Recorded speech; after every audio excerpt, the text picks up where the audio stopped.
এখন প্রায় 6:20 বাজে। তো মা এসেছে আজকে, তো আমার জন্য কিছু খাবার এনেছে, সেটাই তোমাদের সাথে শেয়ার করব। তো ফার্স্টে এখানে আছে একটা কেক, দুটো কেক ছিল, আমি একটা কেক খেয়ে নিয়েছি। আর মায়ের বাড়ি থেকে কোনো খাবার যদি আসে সেটা একটা কতটা আগে আনন্দ লাগে সেটা বলে বোঝানো যায় না। তো আমার ফেভারিট জিনিসই এসেছে, সেটা হচ্ছে লুচি। এখানে আছে লুচি, এটা আর খুলে দেখাচ্ছি না কারণ টাইট করে বাঁধা, আর এর ঢাকনা খুঁজে পাইনি, তাই জন্য এরকম প্লাস্টিকের এরকম করে এনেছে তাড়াহুড়োতে।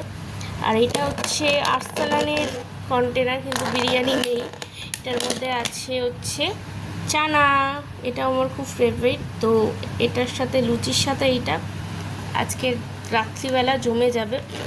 তো আজকের হচ্ছে মা এখানেই থাকবে, আমার সাথে থাকবে, আমার আর আমার খাবার এটা দুজনেই খাবো। তো চলো এখনকার মতো টাটাই, হাতটা দেখি ধুতে হবে এখন। তো বাই।